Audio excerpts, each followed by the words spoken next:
En los últimos años del siglo XIX, Miguel Fernando conoció a Ana Sabina bajo las circunstancias más inesperadas, en una remota hacienda de olivos en el sur de España llamada La Sombra.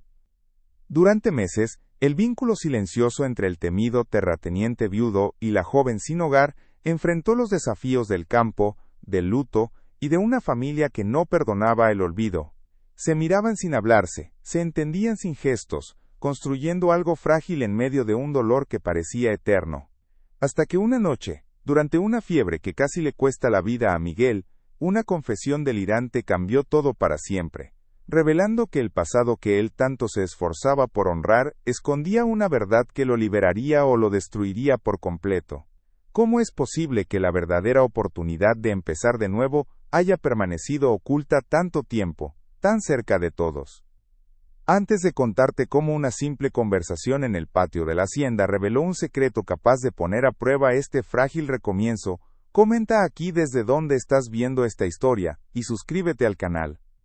Créeme, no querrás perderte la cadena de eventos que esta simple revelación desencadenó en la vida de todos los que habitaban en la sombra. La historia que estás a punto de escuchar demuestra que, a veces, los fantasmas más difíciles de enfrentar no son los que se han ido, sino los secretos que dejaron atrás, esperando el momento justo para salir a la luz y cobrar una deuda pendiente que el tiempo no había logrado saldar. Acompáñanos en este viaje a un pasado donde el honor y el dolor se enfrentaron en una batalla silenciosa. El conflicto principal no tardó en manifestarse, aunque no con gritos ni enfrentamientos, sino con el peso del silencio que gobernaba la hacienda. Miguel Fernando era un hombre prisionero de su propio luto. Desde la muerte de su esposa, años atrás, había convertido La Sombra en un mausoleo. Cada olivo, cada piedra del caserón, cada rincón de la propiedad era un recordatorio constante de su pérdida. Su soledad era una armadura, y la llegada de Ana Sabina, una joven desamparada que solo pidió trabajo a cambio de comida, fue una fisura en esa coraza. La comunidad rural, siempre vigilante, no tardó en susurrar. Los jornaleros la miraban con desconfianza, los vecinos, con juicio. Para ellos, una mujer joven bajo el techo de un viudo adinerado, solo podía significar una cosa: deshonra. Miguel vivía en un estado de penitencia autoimpuesta. Se levantaba antes del amanecer, recorría sus tierras con una disciplina militar, y regresaba al anochecer a una casa fría y vacía. Sus órdenes eran secas, su mirada, distante.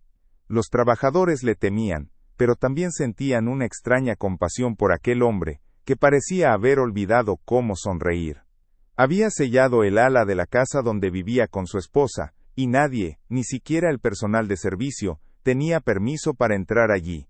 El polvo se acumulaba sobre los muebles, cubriendo los recuerdos como un sudario. Era un hombre que administraba la vida en sus campos, pero que había renunciado a vivir la suya propia, convencido de que cualquier atisbo de felicidad sería una traición imperdonable a la memoria de la mujer que había amado. Ana Sabina llegó a La Sombra, como una hoja arrastrada por el viento, sin nada más que la ropa que llevaba puesta y una dignidad silenciosa que desconcertó a Miguel. Se presentó en el portón principal, con los ojos bajos pero la voz firme, y pronunció las palabras que se convertirían en el inicio de todo. «No valgo mucho, señor, pero sé cocinar». Miguel, acostumbrado a rechazar a cualquiera que se acercara a su fortaleza de soledad, estuvo a punto de despedirla, pero algo en la mirada de esa joven, una mezcla de desesperación y una extraña calma, lo detuvo. Quizás fue un impulso de piedad, o quizás, en el fondo de su corazón congelado, reconoció a otra alma que, como la suya, parecía haberlo perdido todo en el camino. La vida de Ana en la hacienda comenzó en la cocina, un espacio que había estado casi muerto, funcionando solo para preparar las comidas frugales y sin alma de Miguel. Poco a poco, sin hacer ruido, ella lo transformó. El aroma a pan recién horneado comenzó a flotar por los pasillos. El sabor de los guisos cocinados a fuego lento empezó a recordarle a Miguel que la comida podía ser algo más que simple sustento. Ana no hablaba a menos que le hablaran. Se movía con una eficiencia casi invisible, pero su presencia era innegable. Era como si el corazón de la casa, la cocina, hubiera vuelto a latir, y ese pulso sutil comenzaba a extenderse lentamente por el resto de la propiedad. desafiando la atmósfera de abandono que Miguel había cultivado con tanto esmero durante años. Eladio, el viejo capataz, fue el primero en notar el cambio. Conocía a Miguel desde que era un niño lleno de vida y había sido testigo de su dolorosa transformación. Observaba desde la distancia cómo su patrón, que antes apenas probaba bocado, ahora terminaba sus platos. Lo veía detenerse un instante en el umbral de la cocina, atraído por un olor familiar que parecía traer ecos de un tiempo más feliz. Eladio entendió que la llegada de Ana no era una amenaza, sino quizás la única y última esperanza para el hombre al que había servido toda su vida. Por eso, se encargó de protegerla de las miradas curiosas y los comentarios malintencionados de los otros trabajadores, creando una barrera invisible de respeto a su alrededor. La comunidad no tardó en reaccionar. En un entorno rural donde las noticias viajaban más rápido que el viento entre los olivos, la presencia de una joven desconocida en la casa del viudo más temido de la comarca se convirtió en el tema principal de conversación. Los rumores se esparcían en el mercado del pueblo, en las tabernas y en las puertas de la iglesia. La llamaban la vagabunda, la oportunista. Decían que había embrujado a Miguel Fernando para quedarse con su fortuna. La presión social era un enemigo silencioso pero poderoso, y cada mirada de juicio que Ana recibía al salir de la hacienda era un recordatorio de que su lugar en ese mundo era precario, dependiente del humor de un hombre que ni siquiera parecía notar su existencia. Miguel, por su parte, luchaba una batalla interna. Se negaba a admitir que la presencia de Ana le brindaba un consuelo que no había sentido en años. Se irritaba consigo mismo cuando se descubría esperando la hora de la cena, no por hambre, sino por la simple normalidad de un plato caliente servido en la mesa. A veces, desde su despacho, la oía tararear una melodía suave mientras trabajaba en la cocina, y ese sonido, tan lleno de vida, era como una puñalada en su conciencia. Se sentía culpable, como si estuviera profanando el santuario de su dolor. Para él, aceptar cualquier forma de bienestar era traicionar a su difunta esposa, cuyo retrato lo observaba desde la pared, con una mirada que él interpretaba como acusadora. Una tarde, mientras revisaba unos libros de cuentas, Miguel encontró un viejo recibo de una compra de semillas que había hecho con su esposa Elena, justo antes de que ella muriera. El papel amarillento conservaba un pequeño apunte con la caligrafía de ella, una simple lista de flores que quería plantar en el jardín. Ese pequeño detalle desató una ola de dolor tan intensa que lo dejó sin aliento. Se encerró en su despacho, negándose a cenar, sumido en la oscuridad de sus recuerdos. Esa noche, Ana, preocupada por su ausencia, le dejó una bandeja con una sopa caliente y un trozo de pan en la puerta.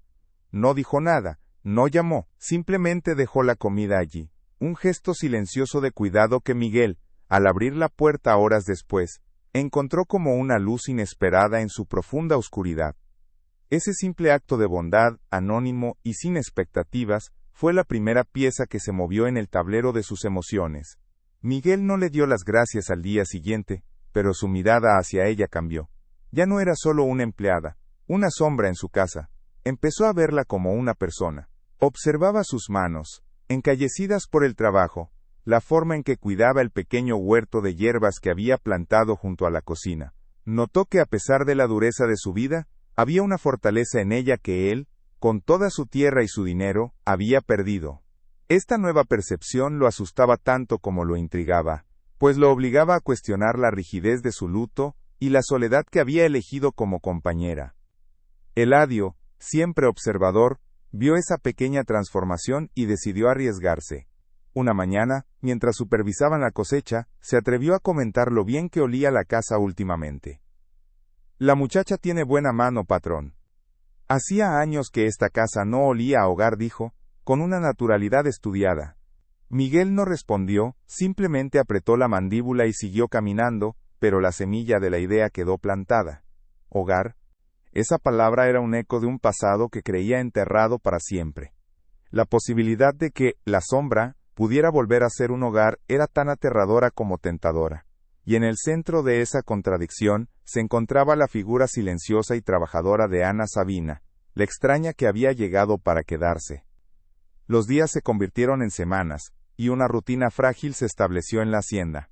Miguel seguía siendo un hombre de pocas palabras, pero la dureza de su semblante comenzaba a suavizarse. A veces, cruzaba unas pocas frases con Ana sobre las necesidades de la despensa o el trabajo en el huerto. Eran conversaciones triviales, pero para dos personas que vivían en un mundo de silencios, cada palabra tenía un peso inmenso. Los jornaleros notaron que el patrón ya no gritaba con tanta frecuencia, que su impaciencia había disminuido. La presencia de Ana, aunque discreta, estaba calmando a la bestia herida que habitaba en Miguel, y todos en la sombra, sin entender muy bien por qué, sentían que el aire era un poco más ligero. Fue entonces cuando llegó la primera gran prueba. Una epidemia de fiebres azotó la comarca, y Miguel, agotado por el exceso de trabajo y debilitado por su estado emocional, cayó enfermo. La fiebre lo consumió rápidamente, sumiéndolo en un estado de delirio.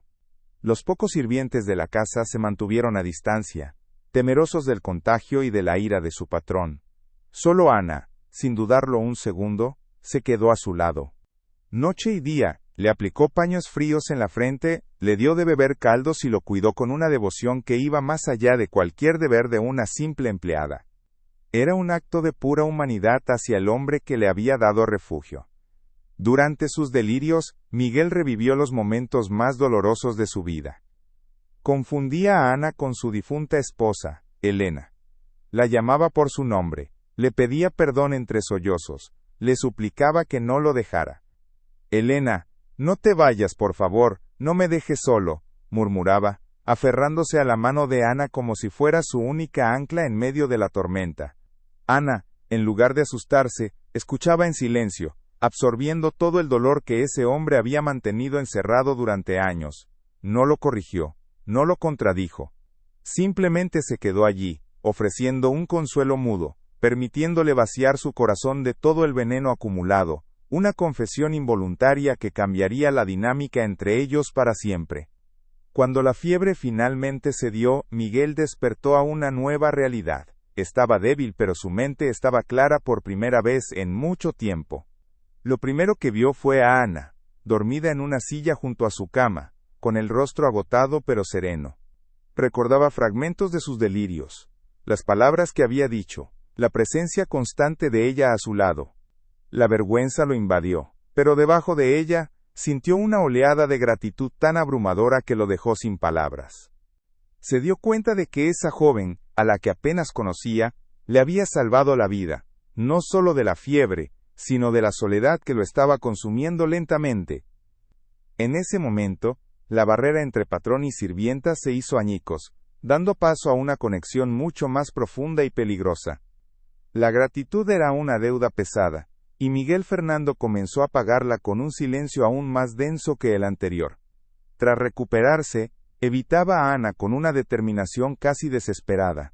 Ya no era la indiferencia de un patrón hacia una sirvienta, sino el pánico de un hombre que se sentía expuesto. Cada vez que sus caminos se cruzaban en el patio, él bajaba la mirada, incapaz de sostener la de la mujer que había sido testigo de su más absoluta vulnerabilidad. Sentía una conexión con ella, un calor en el pecho que no había experimentado en años, y ese sentimiento lo aterrorizaba, pues lo sentía como la más grave de las traiciones. Para él, cada latido nuevo de su corazón era un insulto a la memoria de la mujer que yacía en el cementerio del pueblo. El epicentro de su tormento era el ala oeste del caserón, el santuario personal que había erigido para su esposa fallecida. Nadie había cruzado ese umbral desde su muerte. Las persianas estaban permanentemente bajadas, y una fina capa de polvo cubría los muebles como un velo fúnebre. En la pared principal del dormitorio, el retrato de Elena lo observaba con una sonrisa pintada que, en la mente de Miguel, se había transformado en una mueca de juicio. Se imaginaba su mirada siguiéndolo, cuestionando la presencia de otra mujer en su casa, en su vida. Ese cuarto no era solo una habitación. Era la materialización de su culpa, un ancla que lo mantenía firmemente atado a un pasado del que se negaba a liberarse, convencido de que el sufrimiento era la única forma de honrar su amor perdido. Ana, por su parte, sentía el cambio en la atmósfera como un animal presiente la tormenta. Ya no era invisible, pero la atención que ahora recibía de Miguel era una carga de emociones no dichas que la dejaba inquieta. Continuaba con sus labores con la misma eficiencia silenciosa, pero ahora se movía con un cuidado extremo, como si temiera romper un equilibrio invisible y precario. Sentía el peso de la mujer muerta en cada rincón de la casa, en la tristeza de los ojos de Miguel, en el silencio reverencial de los otros sirvientes. Comprendió que no solo había entrado en una hacienda sino en un templo de dolor, y que su mera existencia en ese lugar era una profanación para el hombre que, a su pesar, había comenzado a importarle. Mientras tanto, los susurros en el pueblo se convirtieron en un clamor sordo. La historia de cómo la joven vagabunda había cuidado al temido terrateniente durante su enfermedad se extendió como la pólvora, pero la versión que corría de boca en boca estaba teñida de malicia. Las comadres en el mercado, los hombres en la taberna, todos tenían una opinión. Decían que ella lo había embrujado, que había aprovechado su debilidad para asegurarse un lugar en la hacienda. La narrativa ya no era sobre una oportunista, sino sobre una seductora astuta que había encontrado la grieta en la armadura del viudo. La presión social se cernía sobre la sombra, amenazando con destruir la frágil paz que se había instalado en su interior. Eladio, con la sabiduría que dan los años de observar la tierra y a los hombres, veía el peligro. Notaba la rigidez en los hombros de su patrón, la tristeza asustada en los ojos de Ana. Una tarde, mientras reparaban una cerca en los límites de la propiedad, se atrevió a hablar.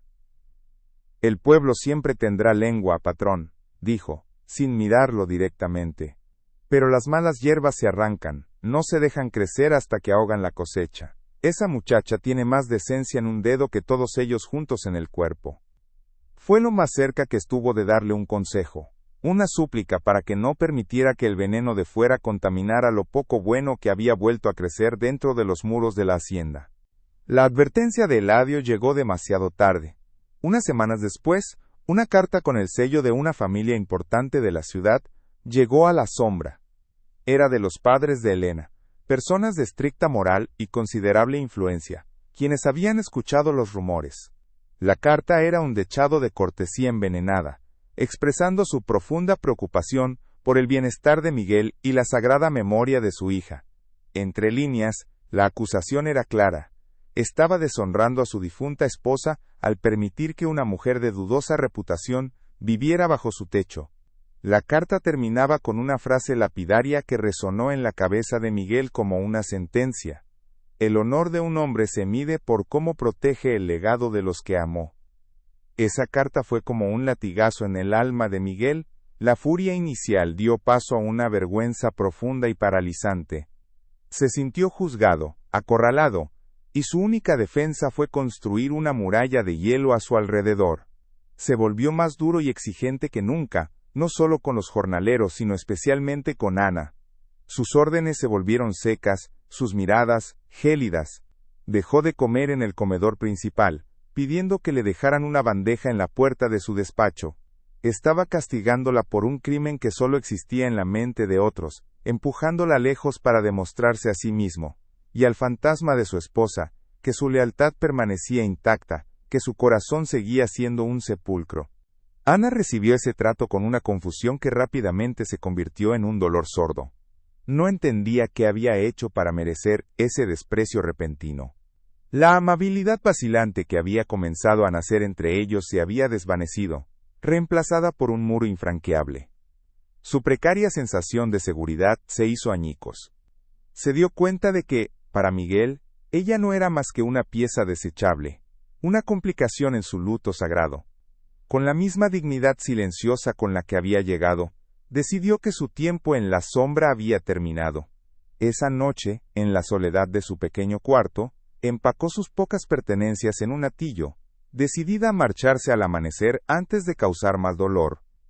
Esa misma noche, incapaz de encontrar paz, Miguel sintió un impulso irrefrenable. Por primera vez en años, tomó la llave que colgaba de un clavo oxidado junto a su cama y se dirigió al ala oeste.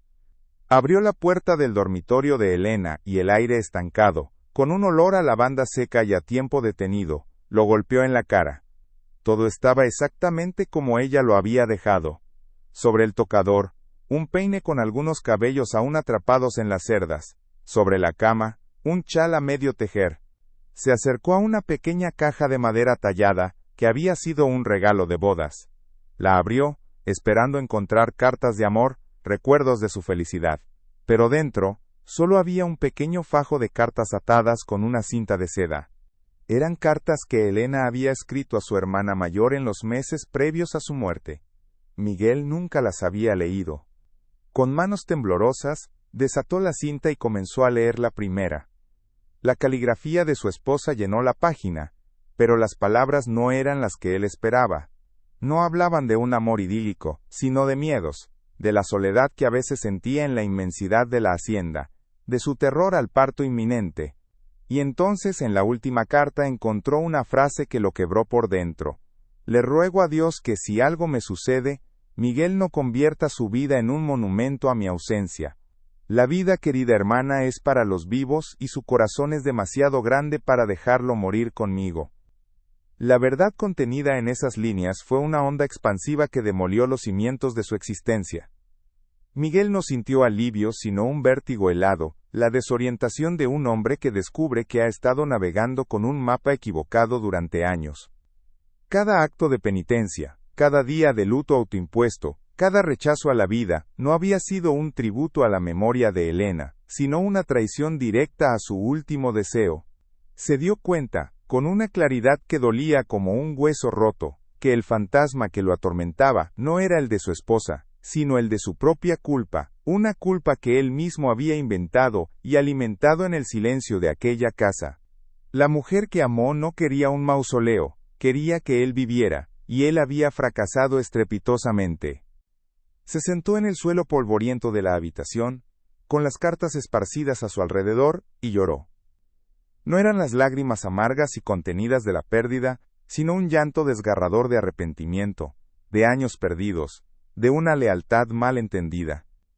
Releyó cada palabra, buscando en la caligrafía de Elena, la voz que había olvidado, la voz de la mujer real, no la santa idealizada que él había construido.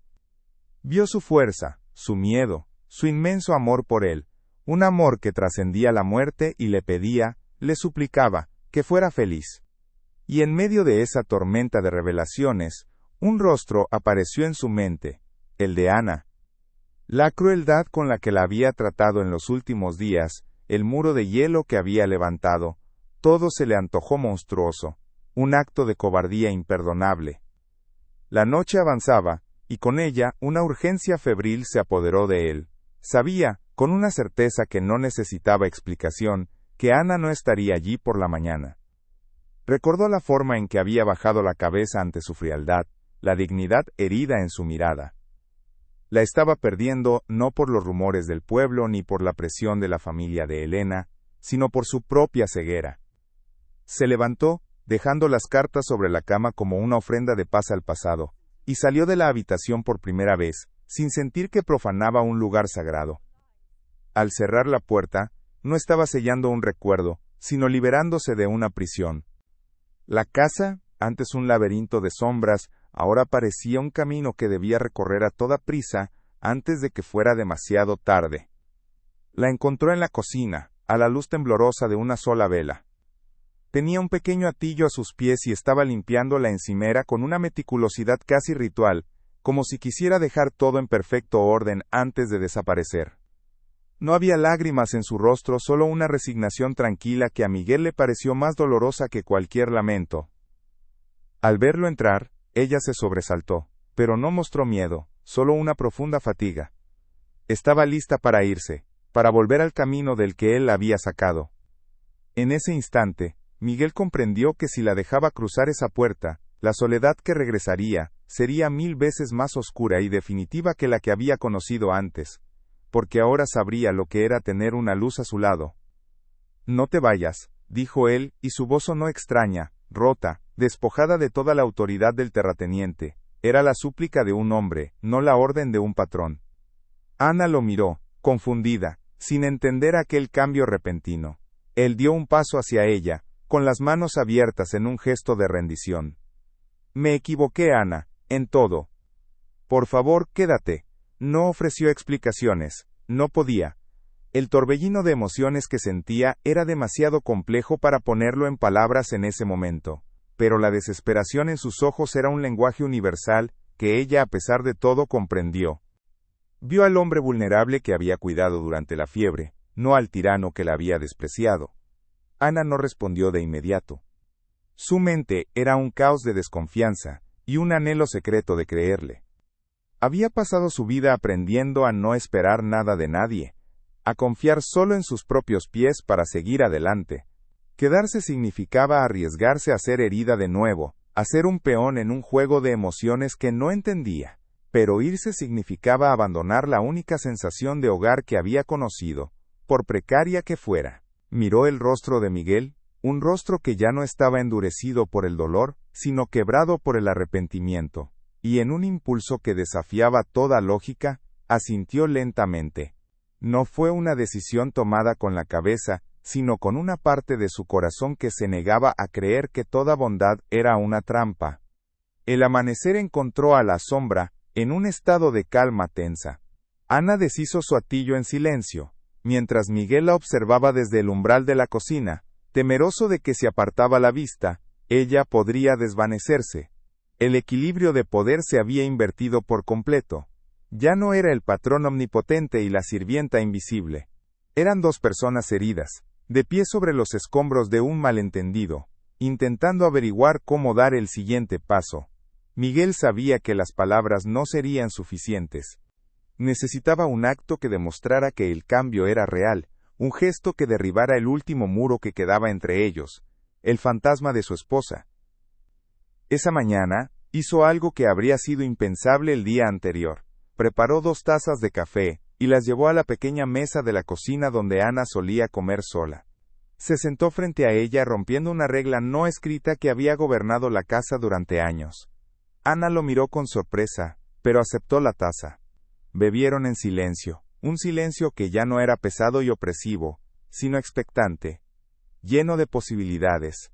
Era un armisticio, una tregua en la guerra silenciosa que se había librado dentro de esos muros. Por primera vez, no estaban en lados opuestos de un abismo social, sino compartiendo un momento de simple y llana humanidad. Después del café, Miguel la guió a través de la casa, no hacia su despacho, sino hacia el ala oeste. Con una mano que aún temblaba ligeramente, abrió la puerta del dormitorio de Elena y la invitó a entrar. El aire seguía cargado de pasado, pero ahora la luz del sol de la mañana se filtraba por las rendijas de las persianas, que Miguel había abierto parcialmente. Sobre la cama estaban las cartas. «Necesito que entiendas», dijo él, con la voz todavía ronca. «Necesito que sepas por qué he sido el hombre que has conocido hasta ahora». Ese acto de confianza, de invitarla al espacio más sagrado y doloroso de su vida, fue más elocuente que cualquier disculpa. Le entregó el fajo de cartas. No le pidió que las leyera, simplemente se las ofreció, compartiendo con ella el peso y la liberación de su secreto. Ana las tomó con delicadeza, sintiendo la fragilidad del papel y la enormidad del gesto. No necesitaba leerlas para entender. Vio en los ojos de Miguel la historia completa, el amor, la pérdida, la culpa y finalmente, el permiso para seguir viviendo. En ese cuarto, rodeados por los ecos de una mujer muerta que les pedía que vivieran, el vínculo entre ellos se forjó de una manera irrevocable. Ya no eran solo un hombre y una mujer bajo el mismo techo, eran 2 supervivientes que acababan de encontrar en el otro un puerto seguro en medio de la tormenta. La noticia de que Ana Sabina no se había marchado corrió por la hacienda como un reguero de pólvora. Los jornaleros intercambiaban miradas de asombro y especulación. Eladio, el capataz, observó la escena desde lejos con una sonrisa discreta. Vio a su patrón salir del ala oeste seguido por la joven, y notó que algo fundamental había cambiado. La rigidez en los hombros de Miguel había desaparecido, reemplazada por una calma que no le había visto en años. Comprendió que la batalla más dura, la que se libraba dentro del corazón de su patrón, había llegado a un punto de inflexión. La presencia de Ana ya no era una fuente de conflicto, sino la clave de una paz que todos creían perdida para siempre. En los días siguientes, la transformación de la sombra fue sutil pero profunda. Miguel comenzó a tomar sus comidas en el comedor principal, e insistió en que Ana se sentara con él. Al principio, la situación era incómoda, cargada de silencios y de la torpeza de dos personas que reaprendían a relacionarse. Pero poco a poco, empezaron a hablar. Conversaciones sencillas sobre la cosecha, sobre el tiempo, sobre las hierbas que Ana cultivaba en su pequeño huerto. Cada palabra era un ladrillo más en el puente que estaban construyendo sobre el abismo que los había separado, un puente hecho de confianza, respeto y una creciente y mutua curiosidad. Miguel también comenzó a hablar de Elena, pero de una manera nueva. Ya no la mencionaba con esa reverencia dolorosa que convertía cualquier recuerdo en un tabú. Hablaba de ella como la mujer que fue, alegre, terca, llena de vida. Le contó a Ana anécdotas de su pasado, de cómo se habían conocido, de sus sueños para la hacienda. Al compartir esos recuerdos, no estaba aferrándose al pasado, sino integrándolo en su presente de una forma sana. Estaba permitiendo que Ana conociera a la mujer cuyo fantasma había ocupado la casa, despojándola de su poder como rival y convirtiéndola en una parte compartida de su historia. Ana escuchaba con una empatía silenciosa, entendiendo que cada historia que él compartía era un paso más fuera de su prisión de luto. Ella, a su vez, comenzó a abrirse tímidamente. Le habló de su infancia errante, de la pérdida de sus padres, de la soledad que había sido su única compañera constante. Eran dos almas que habían conocido el abandono de diferentes maneras, y en la confesión de sus cicatrices encontraron un terreno común, un entendimiento que iba más allá de las palabras. Se estaban reconociendo el uno en el otro, descubriendo que sus dolores, aunque de orígenes distintos, hablaban el mismo idioma. Esta nueva intimidad no pasó desapercibida. La dinámica en la hacienda cambió por completo. Los otros sirvientes, que antes trataban a Ana con una mezcla de lástima y desconfianza, comenzaron a mostrarle un respeto a regañadientes, siguiendo el ejemplo de su patrón. Veían que ella no era una usurpadora, sino una sanadora. Su presencia había traído una calma que beneficiaba a todos. El ambiente de tensión perpetua se disipó, reemplazado por una atmósfera de trabajo más serena. La sombra comenzaba a parecerse menos a una tumba, y más a un lugar donde la vida, tímidamente, volvía a florecer. Sin embargo, el mundo exterior no era tan comprensivo. La noticia de que la vagabunda se había instalado definitivamente en la casa del viudo llegó al pueblo y avivó las llamas del escándalo. Lo que antes eran susurros se convirtieron en acusaciones abiertas. La reputación de Miguel, ya de por sí sombría, se tiñó de deshonra. Decían que había perdido el juicio, que estaba siendo manipulado por una mujer astuta. La presión social, que había estado contenida, amenazaba ahora con desbordarse y destruir la frágil paz que habían construido. El verdadero enemigo no estaba dentro de los muros de la hacienda, sino afuera, esperando el momento de atacar. Un domingo Miguel decidió enfrentar al mundo. Anunció que iría a misa al pueblo, algo que no hacía desde la muerte de Elena. E invitó a Ana a acompañarlo. No fue una orden, sino una pregunta cargada de significado. Ir juntos sería una declaración pública, un desafío a toda la comarca. Ana, que nunca había rehuido una dificultad, aceptó sin dudarlo. Sabía que se enfrentaría a un muro de miradas hostiles y comentarios venenosos. Pero también sabía que esconderse solo confirmaría las acusaciones. Si iba a tener un lugar en ese mundo, tendría que reclamarlo a plena luz del día, al lado del hombre que finalmente había decidido reclamar su propia vida. El viaje al pueblo en el carruaje fue silencioso, pero era un silencio de solidaridad. Al llegar a la plaza de la iglesia, todas las cabezas se giraron. El murmullo se extendió como una plaga. Vieron a Miguel Fernando, el temido terrateniente, ayudar a bajar del carruaje a la joven desconocida con un gesto de respeto que nadie esperaba. Caminaron juntos hacia la entrada de la iglesia, con la cabeza alta, atravesando un mar de juicio. Cada paso era un acto de desafío. No estaban pidiendo permiso, estaban afirmando su derecho a existir, a reconstruir sus vidas como mejor les pareciera, sin importar el costo. Ese día, en la puerta de la iglesia, no solo desafiaron a una comunidad, sino que sellaron un pacto silencioso. A partir de ahora, enfrentarían el mundo juntos. El regreso del pueblo fue un viaje, a través de un nuevo tipo de silencio. Ya no era la quietud cargada de dolor y distancia que había definido su relación, sino un silencio de complicidad, de dos soldados que acababan de sobrevivir a su primera batalla juntos. Miguel no la miraba, mantenía los ojos fijos en el camino, pero su postura era menos rígida. Ana, por su parte, sentía el calor del sol en su rostro, y por primera vez, no se sentía como una intrusa en ese paisaje, sino como parte de él.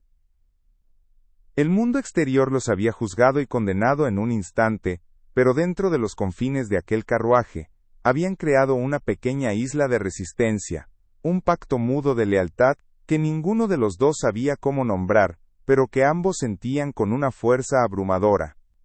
Al cruzar el portón de la sombra, el aire parecía diferente. Los jornaleros que los vieron llegar bajaron la cabeza, pero en sus miradas ya no había solo curiosidad, sino un atisbo de respeto. Eladio los recibió con un gesto casi imperceptible de aprobación. Dentro de la casa, la rutina continuó, pero la dinámica subyacente había cambiado para siempre. Ya no eran el patrón y la cocinera. Eran Miguel y Ana, dos personas que habían trazado una línea en la arena y habían elegido pararse del mismo lado. Esta nueva realidad era tan aterradora como liberadora, pues los obligaba a redefinir cada aspecto de su convivencia, a navegar por un territorio desconocido sin mapas ni guías, confiando únicamente en la frágil brújula de sus propios instintos. Miguel entendió que los gestos simbólicos no bastaban. La alianza forjada en la puerta de la iglesia necesitaba cimientos sólidos para resistir las tormentas que vendrían. Una tarde, la llamó a su despacho, un lugar que hasta entonces había sido su fortaleza inexpugnable. Sobre la mesa de roble macizo, no había libros de cuentas, sino un plano antiguo de la hacienda. «Esto era de mi padre», dijo, con una voz que buscaba ser neutral. «Quiero que lo conozcas. No solo la cocina, sino todo. Quiero que entiendas lo que significa este lugar». No le estaba ofreciendo un trabajo, le estaba ofreciendo una parte de su legado, invitándola a ver la sombra no como su lugar de empleo, sino como un proyecto compartido, un futuro por construir. Ana se acercó con cautela, sus dedos rozando el papel amarillento. Escuchó mientras Miguel le explicaba los límites de las tierras, los olivares más antiguos, los manantiales que nutrían la cosecha. Le habló de los sueños de su padre, de las dificultades que habían enfrentado, de la historia viva que latía bajo cada palmo de esa tierra. Por primera vez, Miguel no hablaba del pasado como una carga, sino como una herencia de lucha y perseverancia. Ana, que nunca había tenido raíces, sintió una extraña sensación de pertenencia al escuchar aquellas historias. Estaba viendo el alma de la hacienda, y a través de ella, estaba empezando a ver el alma del hombre que se la estaba mostrando. Fue durante una de esas sesiones en el despacho, que encontraron un viejo diario de campo del padre de Miguel. Entre anotaciones sobre la cosecha y el clima, había reflexiones personales sobre la vida, el amor y la familia. En una página, el viejo terrateniente había escrito sobre su esposa, la madre de Miguel. Hay mujeres que son refugio, y hay mujeres que son incendio. Dichoso el hombre que encuentra a la que es ambas cosas, pues nunca conocerá ni el frío ni la oscuridad. Miguel leyó la frase en voz alta y luego se quedó en silencio. Un silencio que vibraba con un significado no expresado. Ambos sabían de quién estaban pensando, y esa verdad compartida, suspendida en el aire entre ellos, era más íntima que cualquier caricia. La revelación de que su padre, un hombre al que recordaba como práctico y severo, albergaba pensamientos tan profundos, humanizó su memoria y de alguna manera, le dio a Miguel el permiso que inconscientemente buscaba. Si su padre había entendido la dualidad del amor, quizás él también podría permitírselo. Empezó a ver a Ana no solo como el refugio que había sido durante su enfermedad, sino también como el incendio que estaba descongelando su corazón y desafiando su mundo.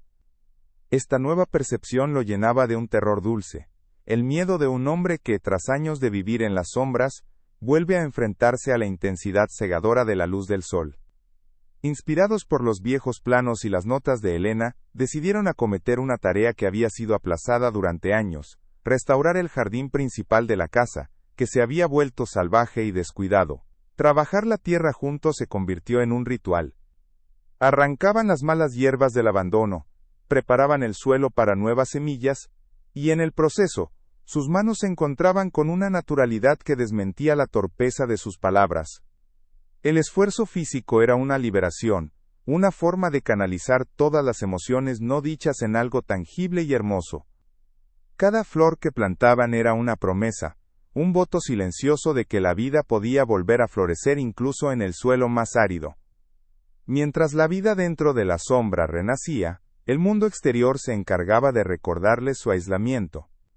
Los proveedores del pueblo se volvieron reticentes, los viejos amigos de la familia dejaron de visitarlos y las invitaciones a eventos sociales cesaron por completo.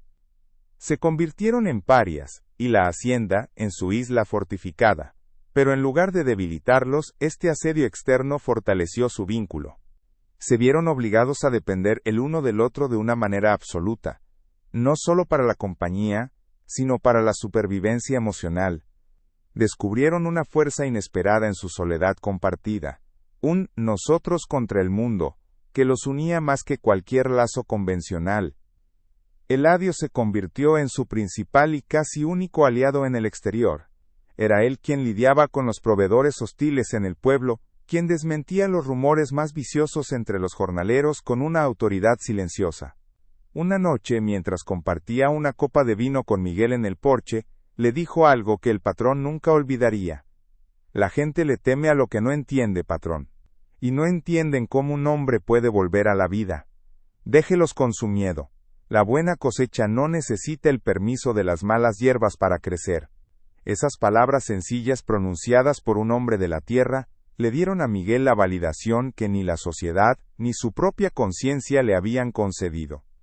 A pesar de la creciente cercanía, el fantasma de Elena no había desaparecido por completo, simplemente había cambiado de forma. Ya no era una presencia acusadora, sino una melancolía dulce, que a veces envolvía a Miguel sin previo aviso. Una tarde, mientras Ana tarareaba una melodía en la cocina, Miguel se quedó paralizado. Era una canción que Elena solía cantar. Se retiró a su despacho sin decir palabra, sumido en una ola de recuerdos. Ana, al percatarse de su ausencia, no lo siguió.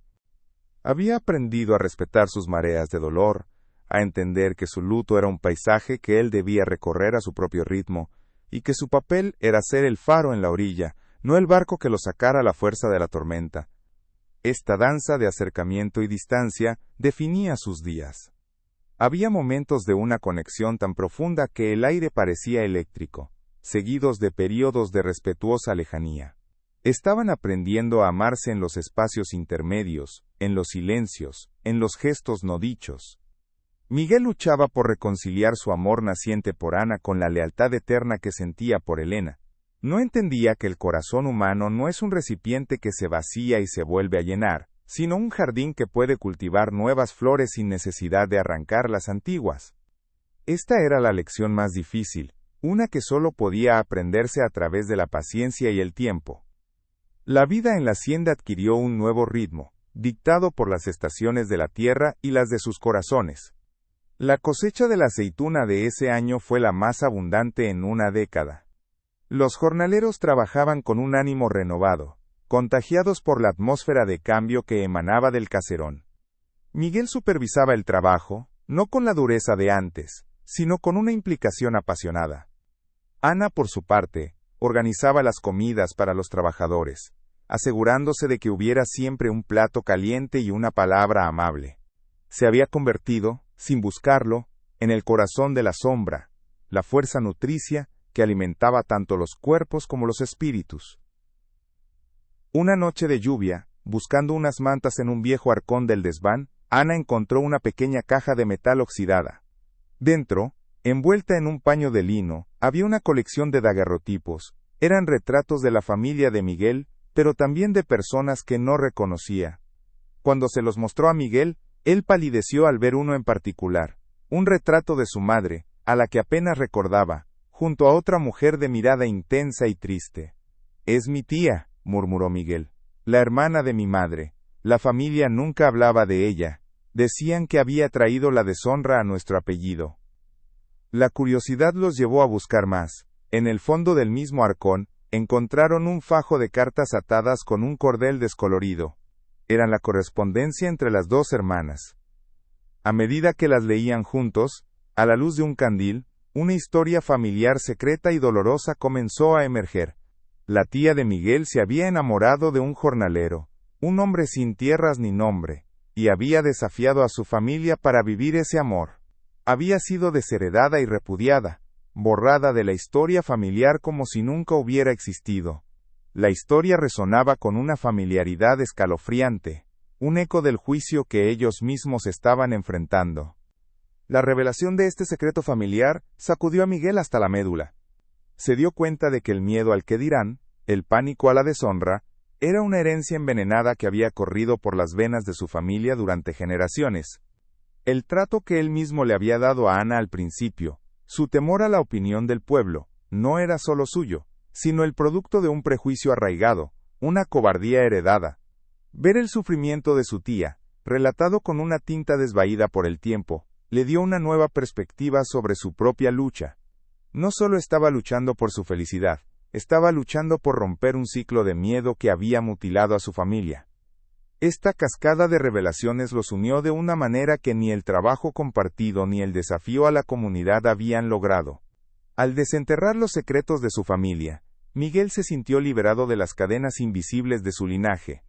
Miró a Ana, sentada frente a él, con las cartas de una mujer valiente y olvidada en su regazo, y vio no solo a la mujer que amaba, sino a una compañera en una batalla mucho más grande. Comprendió que el honor no residía en mantener las apariencias, como su familia había creído, sino en la valentía de ser fiel al propio corazón, sin importar el costo. El descubrimiento también trajo consigo una nueva capa de conflicto. Si su familia había sido capaz de repudiar a uno de los suyos por amor, ¿qué no harían con él?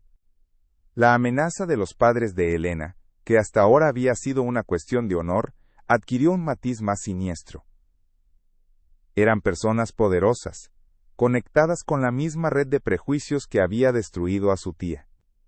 Miguel se dio cuenta de que la batalla por su futuro con Ana no se ganaría simplemente con la indiferencia. Requeriría una defensa activa, una estrategia para proteger lo que estaban construyendo de aquellos que preferirían verlo reducido a cenizas. La tensión, lejos de disminuir, se intensificó. Ya no era solo la tensión de dos personas aprendiendo a amarse, sino la de dos aliados preparándose para una guerra. Cada día de paz en la sombra se sentía precioso y frágil, como la calma antes de una tormenta inevitable. Revisaron los documentos de la hacienda, los testamentos, las escrituras, buscando cualquier debilidad, cualquier resquicio legal que sus enemigos pudieran explotar.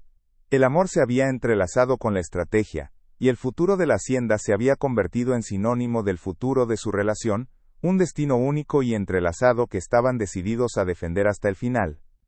La calma que había costado tanto construir se hizo añicos una tarde de martes, cuando una nube de polvo en el camino anunció la llegada de un carruaje que no era de la comarca.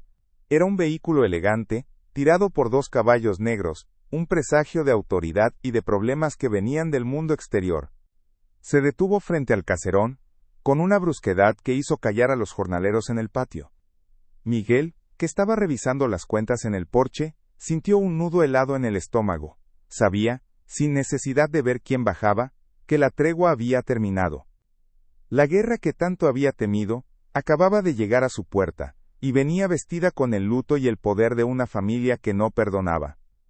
Del carruaje descendió un hombre alto, de facciones duras y vestido con un rigor urbano que chocaba con el polvo de la hacienda. Era Ricardo, el hermano mayor de Elena.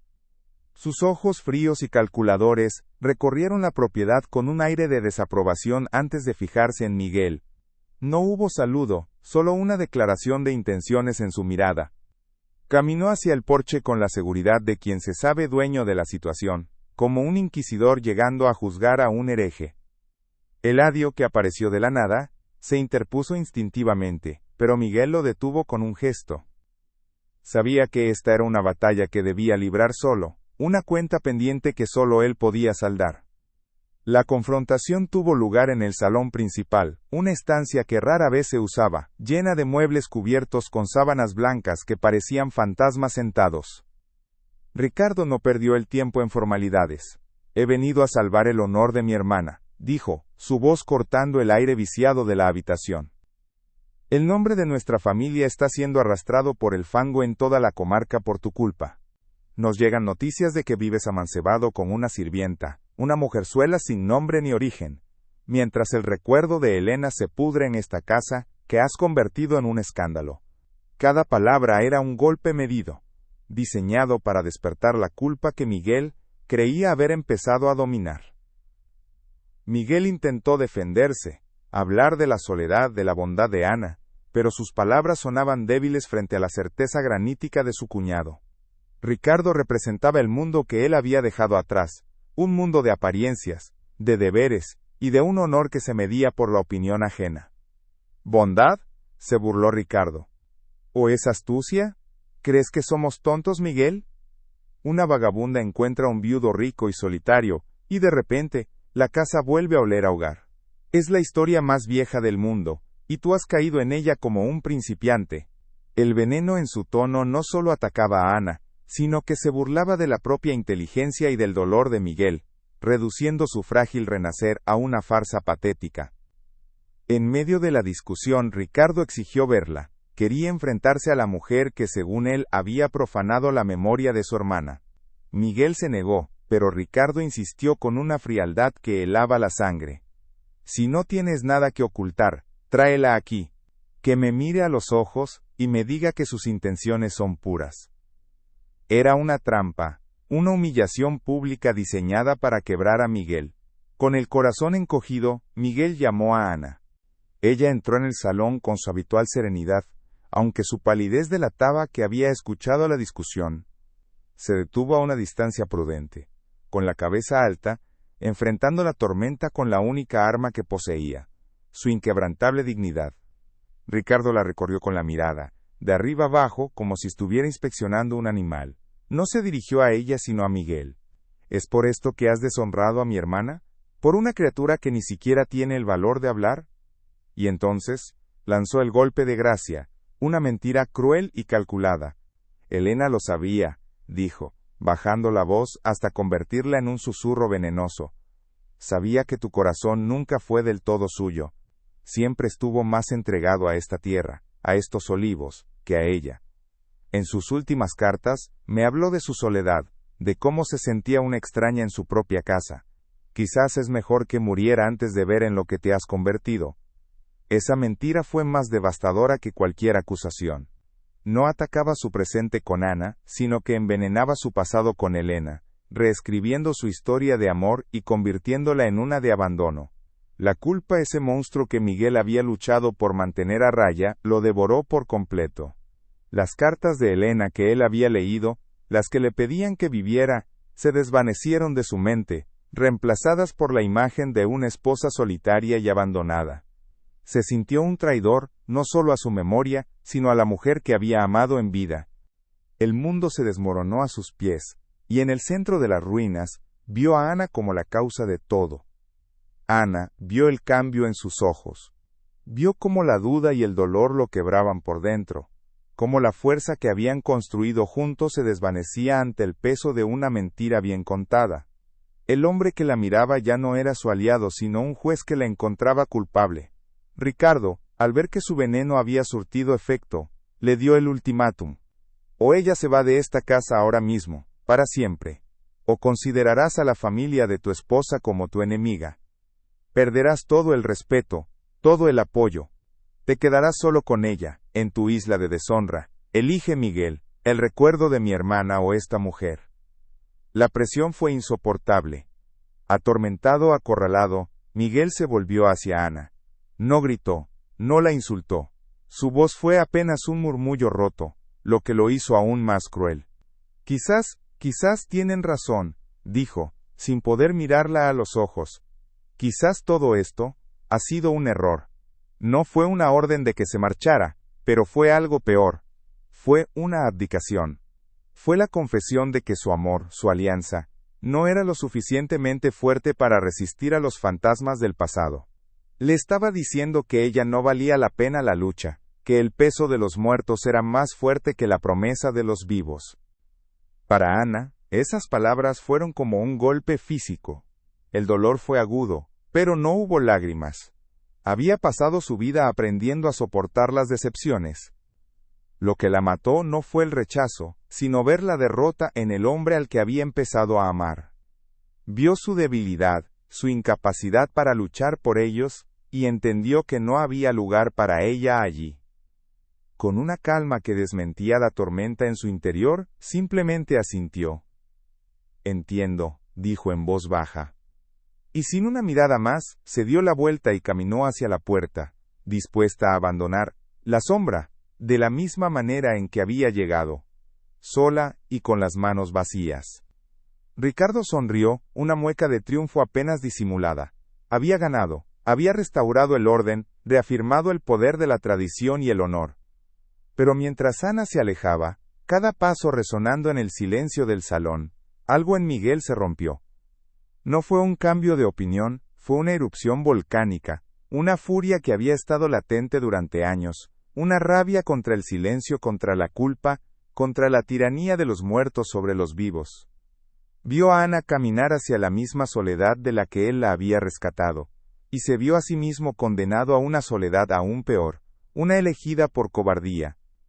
El recuerdo de las cartas de su tía, la mujer repudiada por amar, le vino a la mente con la fuerza de un relámpago.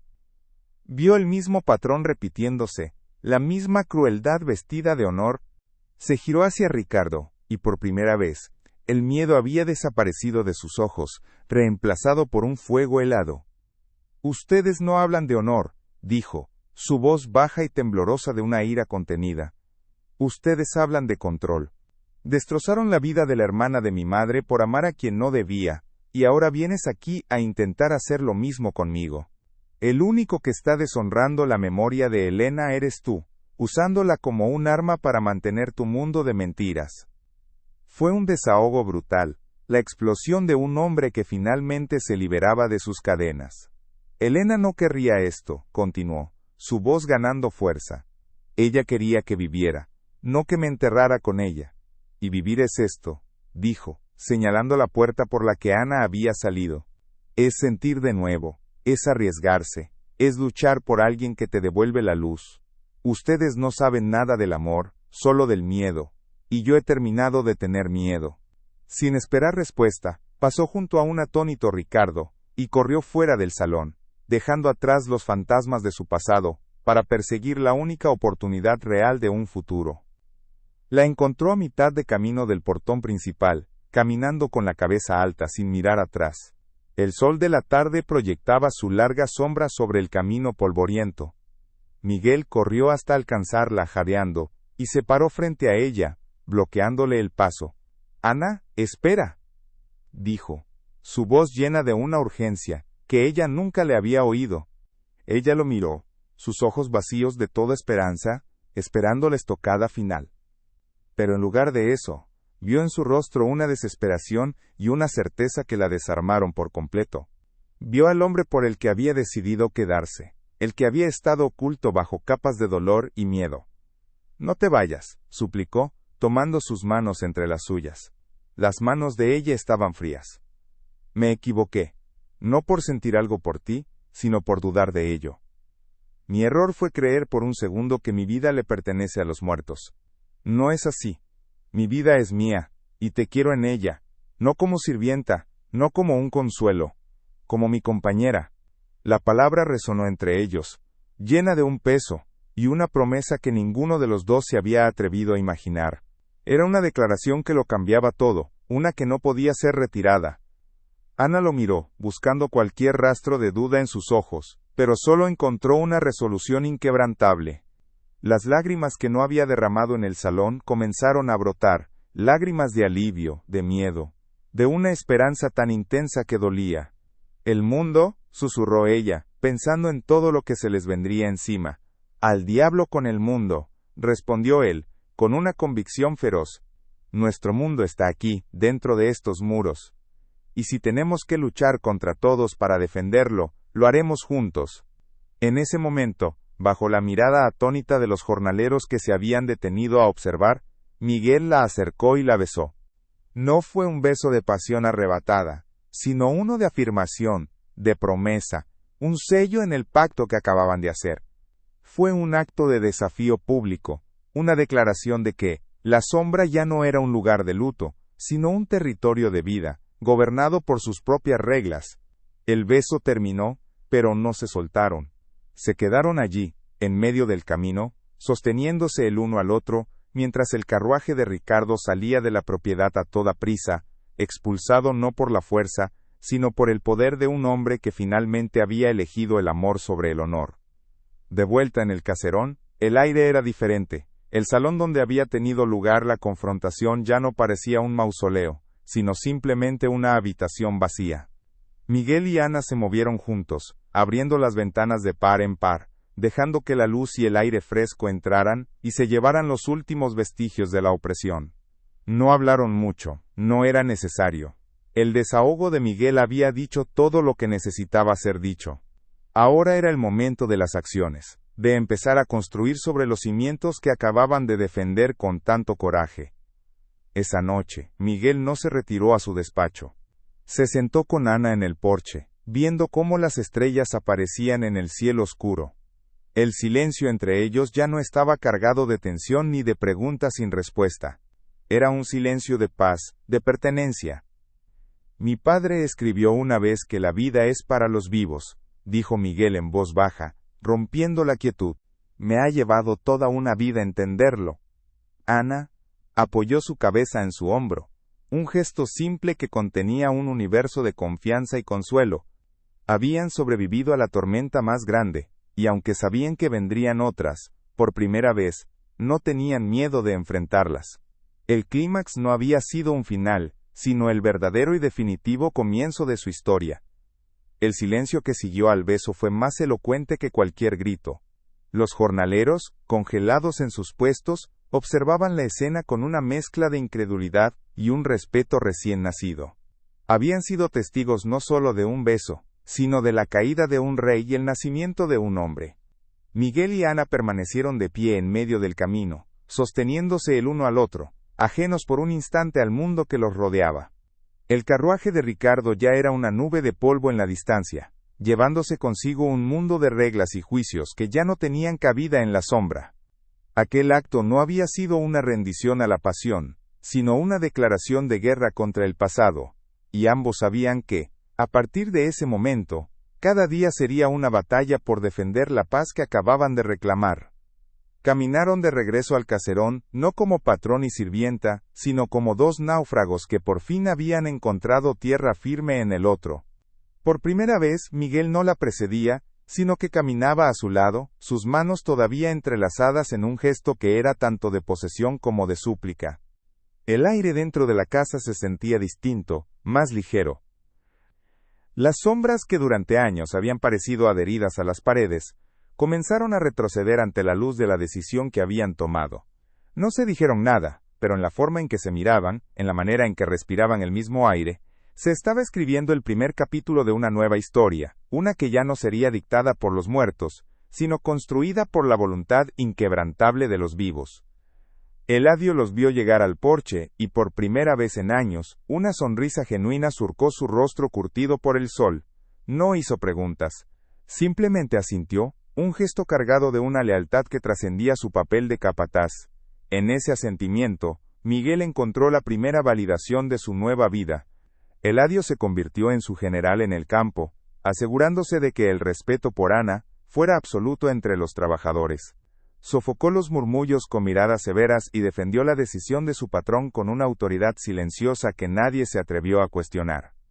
Comprendió que no estaba defendiendo un capricho, sino el frágil renacimiento de un hombre al que había visto morir en vida y que ahora, milagrosamente volvía a caminar entre los vivos. La noticia, como era de esperar, explotó en el pueblo con la fuerza de una bomba. La versión de Ricardo, adornada con detalles de locura y brujería, se convirtió en la verdad oficial. Miguel Fernando había perdido el juicio, embrujado por una oportunista que lo había apartado de su sagrado deber con el honor de su familia. Las puertas se cerraron para ellos de manera definitiva. Los pocos amigos que le quedaban le dieron la espalda, los proveedores se negaron a venderle sus productos, y en la iglesia, el cura hablaba en sus sermones del pecado y la deshonra. La sombra se convirtió en una isla, completamente aislada del mundo que la rodeaba, un leprosario al que nadie se atrevía a acercarse por miedo al contagio de su escándalo. Pero fue en ese aislamiento forzado donde encontraron su verdadera libertad. La primera mañana después de la confrontación, Miguel llevó a Ana al ala oeste, al santuario prohibido. Juntos, no como un acto de profanación sino de liberación, abrieron las pesadas persianas de madera. La luz del sol, después de años de exilio, irrumpió en la habitación, revelando un mundo detenido en el tiempo, cubierto por un sudario de polvo. El aire estancado salió por las ventanas, llevándose consigo el olor a encierro y a tristeza. No estaban borrando el pasado, estaban ventilándolo, permitiéndole respirar para que finalmente pudiera descansar en paz y dejar espacio para que la vida continuara su curso. El gran retrato de Elena, que había presidido el dormitorio como una deidad vigilante, fue el siguiente símbolo en ser transformado. Con un cuidado infinito, Miguel lo descolgó de la pared. Ana observó en silencio, entendiendo la solemnidad del momento. No lo guardaron en un desván oscuro, ni lo escondieron por vergüenza. Miguel lo llevó a su despacho, el corazón intelectual de la hacienda, y lo colocó en una pared lateral. Ella es la raíz de este lugar, le dijo a Ana, con una calma que le costó años encontrar.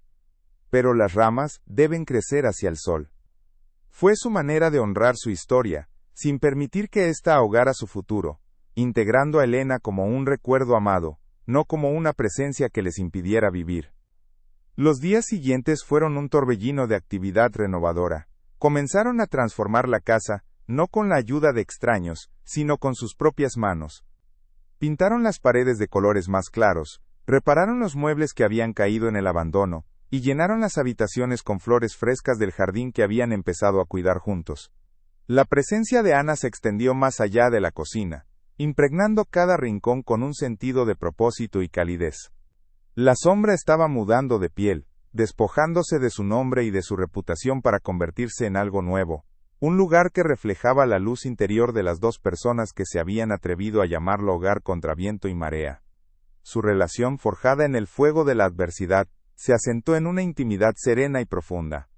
Descubrieron el placer de las rutinas compartidas, el café al amanecer, las largas caminatas por los olivares al atardecer, las cenas que ya no eran un trámite solitario, sino un espacio para la conversación y la risa. Miguel, el hombre de los silencios impenetrables, aprendió a hablar de nuevo. Le contaba a Ana historias de su infancia, sus miedos, sus sueños para la tierra. Y ella, la mujer que había aprendido a sobrevivir sin esperar nada, aprendió a confiar, a compartir sus propias cicatrices, descubriendo que en la vulnerabilidad compartida residía la fuerza más grande de todas. El papel de Ana en la hacienda se redefinió de manera orgánica y natural. Dejó de ser la cocinera para convertirse en el alma de la casa, y poco a poco, en la socia de Miguel. Él le enseñó a leer los libros de cuentas, a entender los ciclos de la cosecha, a negociar con los pocos comerciantes que se atrevían a tratar con ellos. Descubrió en ella una inteligencia aguda y un sentido práctico que habían sido sofocados por una vida de penurias. No era la señora de la hacienda por un título impuesto, sino por el respeto que se ganó a pulso, demostrando que su valor no residía en su origen, sino en su carácter y en su inmensa capacidad para crear vida donde antes solo había cenizas. El cerco del mundo exterior los obligó a ser ingeniosos y autosuficientes. Cuando los proveedores del pueblo le cerraron las puertas, buscaron mercados en ciudades lejanas, estableciendo nuevas rutas comerciales. Cuando la comunidad les negó su compañía, encontraron en su propia soledad una fuente inagotable de fortaleza. Se convirtieron en un universo contenido en sí mismo, un equipo que funcionaba con una sincronía perfecta. Cada dificultad que superaban juntos, cada puerta que se les cerraba en la cara, no hacía más que reforzar los cimientos de su relación, soldando sus almas con una aleación de amor, desafío y una mutua y feroz admiración. Una noche, mientras ordenaban el despacho, Miguel volvió a encontrar las cartas de su tía, la repudiada. Las leyeron de nuevo, pero esta vez no con la sorpresa del descubrimiento, sino con el entendimiento de quienes han recorrido un camino similar. Vieron en la historia de aquella mujer valiente un espejo de su propia lucha y sintieron una profunda conexión con ella. Decidieron enmarcar su daguerrotipo, el de la mujer de mirada triste, y colocarlo en el salón principal. Fue un acto de justicia poética, un homenaje a todos los que, antes que ellos, se habían atrevido a amar en contra de las reglas, declarando que su hogar sería un refugio para las historias que otros habían intentado borrar. La hacienda, como si respondiera a la nueva energía de sus dueños, floreció de una manera que nadie recordaba. La cosecha de aceitunas de los años siguientes batió todos los récords, no por milagro, sino por el trabajo incansable y la gestión inteligente de ambos. La prosperidad de la sombra se convirtió en una leyenda silenciosa en la comarca. La gente del pueblo, aunque seguía condenándolos en público, no podía evitar sentir una punzada de envidia y un respeto a regañadientes. Miguel y Ana no habían necesitado su aprobación para triunfar. Su éxito era la respuesta más contundente a todo el desprecio que habían recibido. Con el tiempo, las murallas del prejuicio comenzaron a mostrar pequeñas fisuras. Algunos de los jornaleros más jóvenes, que habían crecido viendo la transformación de la hacienda y el trato justo que recibían, empezaron a mostrar una lealtad incondicional. Sus esposas, al principio recelosas, terminaron por admirar la fortaleza de Ana. Lentamente, muy lentamente, la narrativa del escándalo comenzó a ser reemplazada por la de una historia de amor y resiliencia, que, aunque nunca se contaría en voz alta en la plaza del pueblo, se transmitía en susurros de admiración en los campos y en las cocinas de los trabajadores. Los años pasaron, tejiendo una pátina de paz sobre las cicatrices del pasado. La sombra dejó de ser un nombre temido para convertirse en un sinónimo de vida y prosperidad. El caserón, antes oscuro y silencioso, ahora estaba lleno de luz y del eco de conversaciones animadas. El jardín, antes un yermo de maleza, era un estallido de colores y fragancias. Miguel y Ana envejecieron juntos, sus rostros marcados no por el dolor, sino por las líneas de la risa y la complicidad. Habían construido su propio reino, no basado en la sangre o la herencia, sino en la elección diaria de amarse y respetarse por encima de todo. Una tarde dorada, mientras el sol se ponía sobre los olivares, Miguel y Ana caminaban por la misma senda donde una vez él le había suplicado que no se fuera. Él ya no era el viudo atormentado, y ella ya no era la joven sin hogar. Eran simplemente dos personas que se habían encontrado en la oscuridad, y habían decidido caminar juntas hacia la luz. Miraron hacia el caserón, que brillaba bajo los últimos rayos del día, y entendieron la lección más profunda de su viaje. La felicidad no era un destino al que se llegaba, sino un hogar que se construía cada día, con la valentía de derribar los muros del pasado, y la audacia de plantar flores en la tierra quemada. Porque al final, descubrieron que el verdadero hogar no se encuentra en la tierra que se posee, ni en el nombre que se hereda, sino en el corazón que se atreve a amar de nuevo, demostrando que incluso la sombra más profunda y persistente debe rendirse, tarde o temprano, ante la llegada obstinada de una nueva luz. Su historia se convirtió en un susurro en el viento de la comarca, un recordatorio de que las batallas más importantes son las que se libran por la simple y revolucionaria decisión de volver a vivir. Si crees que ninguna historia de los que se quedaron atrás debe ser olvidada, y que la búsqueda de la verdad es fundamental, por favor comparte este video. No olvides suscribirte para más relatos profundos sobre casos reales del interior que necesitan ser contados. Gracias por escuchar. El legado de Miguel y Ana no se escribió en los libros de historia de la comarca, ni se talló en lápidas de mármol. Su historia se arraigó en la tierra misma de la sombra, convirtiéndose en un relato susurrado de generación en generación entre los jornaleros, una leyenda local que hablaba no de un escándalo, sino de una valentía silenciosa. Con el tiempo, la condena del pueblo se transformó en un respeto a regañadientes, y luego en una admiración secreta. La gente veía cómo la hacienda, antes un símbolo de luto y temor, Se había convertido en el lugar más próspero y justo de la región, y no podían negar la evidencia. El amor, por muy poco convencional que fuera, había obrado un milagro más poderoso que cualquier tradición. Su vínculo nunca fue un romance arrebatado, de esos que arden rápido y se consumen. Fue una reconstrucción paciente, un trabajo diario similar al de cuidar los olivos centenarios. Cada día, labraban la tierra de su relación, arrancando las malas hierbas de la duda y el miedo, regando las semillas de la confianza con pequeños gestos de afecto. Su amor no se declaraba con palabras grandilocuentes, sino que se demostraba en la forma en que Miguel le llevaba una taza de café a Ana al amanecer, o en cómo ella le cubría con una manta cuando se quedaba dormido en el porche revisando los libros de cuentas. Era un pacto de supervivencia que con el tiempo, floreció en un amor tan sólido y perenne como los árboles que los rodeaban. Quizás el legado más profundo que dejaron fue la redefinición del amor después del luto. Ana nunca reemplazó a Elena en el corazón de Miguel, y nunca lo intentó. En cambio le enseñó que el corazón humano no es una habitación con espacio para una sola persona, sino una casa con muchas estancias. Con Ana, Miguel aprendió a vivir en el presente sin traicionar el pasado. Juntos, visitaban la tumba de Elena, no como un ritual de dolor, sino de paz. Llevaban flores del jardín que ahora cuidaban los dos, y en ese silencio compartido, honraban a la mujer que fue la raíz de su historia, reconociendo que sin su memoria, el árbol de sus vidas no habría podido encontrar la fuerza para volver a crecer. El cambio también quedó grabado en las prácticas de la hacienda. Miguel, guiado por la brújula moral de Ana, se convirtió en un patrón justo, algo inaudito en la época.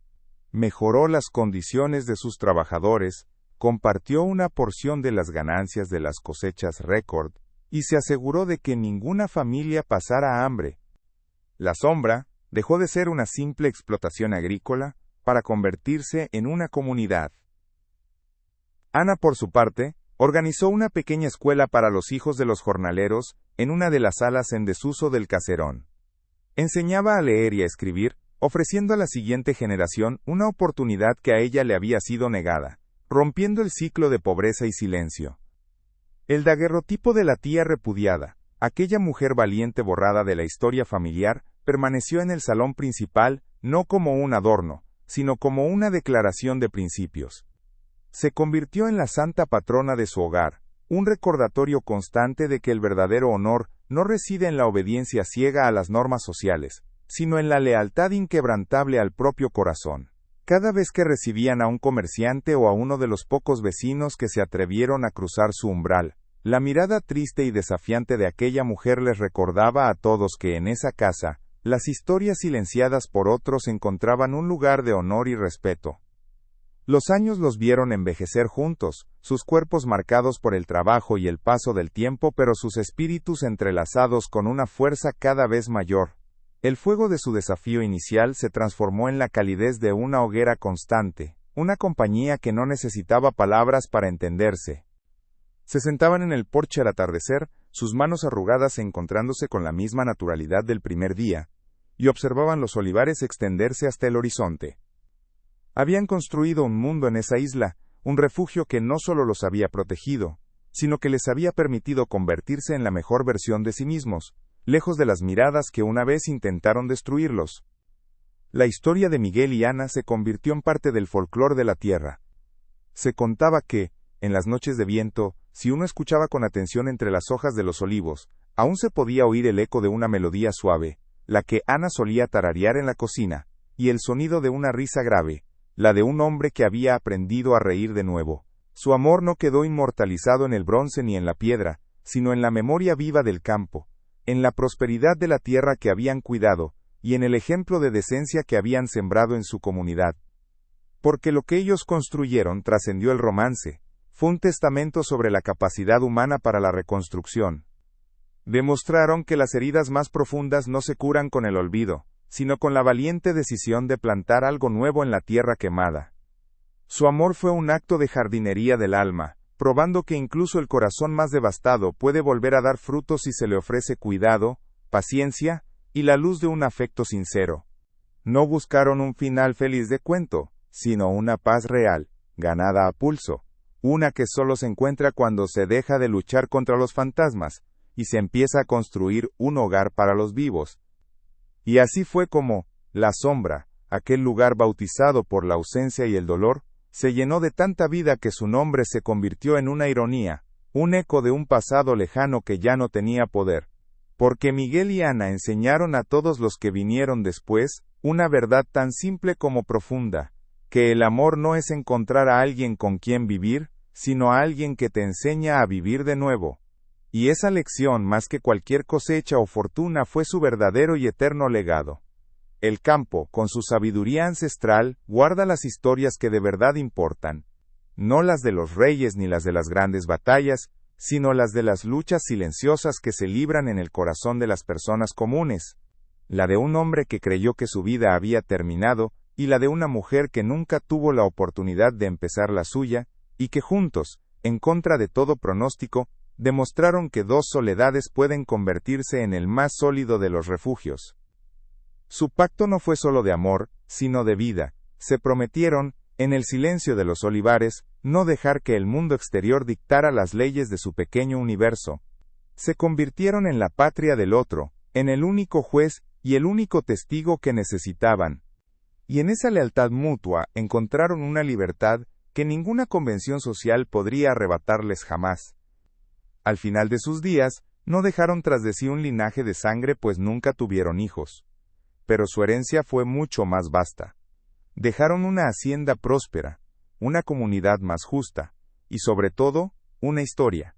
Una historia que nos recuerda que la verdadera valentía no consiste en no caer, sino en tener el coraje de levantarse, de mirar las ruinas de lo que fuimos, y atreverse a construir algo nuevo, algo más fuerte, sobre ellas. Porque, en última instancia, el relato de Miguel y Ana no es solo una historia de amor, es una lección sobre la resiliencia del espíritu humano.